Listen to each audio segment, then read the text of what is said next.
Fala pessoal, tudo bem? No vídeo de hoje nós vamos falar sobre o cortisol. Antes de mais nada, eu queria te pedir para que tu curta o canal, se inscreva e acione as notificações, para que tu possa receber os conteúdos assim que eles forem postados.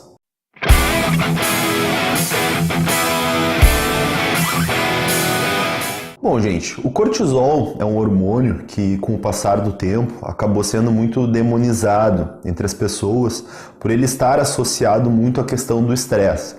Então, na rotina que nós levamos, e a maioria das pessoas, acabam vivendo sobre um forte estresse. Aliado a isso, as pessoas acabam fazendo uma semelhança com a questão do cortisol e acabam demonizando esse hormônio. Porém, sempre que a gente fala do organismo humano, existem funções para cada hormônio e cada hormônio desempenha um papel no nosso organismo. Então não significa que necessariamente um hormônio é bom ou ruim. O que vai mudar é muito mais o momento que esse hormônio está sendo secretado, a função, o estado físico que está o nosso organismo. Então tome muito cuidado antes de demonizar algo ou idolatrar algo. Tudo vai depender sempre da circunstância que se encontra. O cortisol, então, ele é um hormônio secretado pela glândula suprarrenal. Ele é conhecido, então, como um hormônio do estresse. Porém, ele é um hormônio que tem uma importância muito grande no nosso organismo. Então, por exemplo, se nós pegarmos nossos antepassados que precisavam ter esse hormônio na questão de luta e fuga em algumas situações, o cortisol era o responsável por fazer isso. Do mesmo modo que o cortisol, quando nós acordamos, é fundamental para que a gente possa levantar e desempenhar as nossas funções ao longo do dia.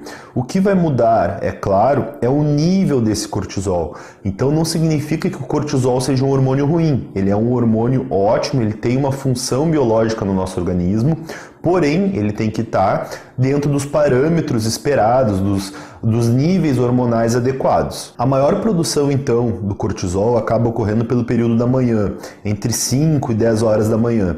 Tanto é que quando nós solicitamos os exames de sangue, nós pedimos para o paciente fazer no período da manhã, antes das 9, antes das 10 horas, justamente para poder estar medindo esses valores de cortisol. O cortisol ele acaba tendo uma ação ao contrário da insulina. Então nós sabemos que a insulina é um hormônio anabólico, então o cortisol acaba sendo um hormônio mais catabólico, então ele age na degradação, principalmente na degradação de proteínas, degradação de lipídios. Porém, o que pouco se fala é que o cortisol ele pode ter também uma ação anabólica, que aí sim nós vemos ele como um hormônio ruim. Qual é essa situação? Quando nós estamos sob um forte estresse, tendo uma ingesta calórica inadequada, sem exercício físico, sem atividade física. Então, por exemplo, se tu pegar aquele paciente que está inflamado, aquele paciente que tem um sobrepeso significativo, que fica sentado na frente do computador na maior parte do tempo, e ainda com uma ingesta calórica inadequada, com uma ingesta alimentar inadequada, a elevação desse cortisol vai estar favorecendo, por exemplo, o acúmulo de gordura visceral. Então aí sim, essa secreção de cortisol vai estar ocorrendo de uma maneira ruim. Então, como vocês podem ver, tudo vai depender do horário do dia e de demais fatores que têm que ser analisados. Outro fator importante também na hora de estar analisando, por exemplo, os exames de sangue, é além de entender se o paciente fez exercício físico que pode alterar os níveis de cortisol, é as pacientes do sexo feminino. Então, mulheres que geralmente tomam anticoncepcional tendem a apresentar valores de cortisol mais elevados. Então, esse é um cuidado que tem que se ter na hora de analisar os exames quando nós estamos investigando como está a função hormonal do cortisol. Então, como vocês puderam ver, pessoal, tanto o cortisol como os outros hormônios, insulina, GH, glucagon, etc., todos têm uma função biológica no nosso organismo. E não significa que um hormônio é bom ou que um hormônio é ruim. Tudo vai depender de um ambiente, de uma análise muito mais profunda do que isso.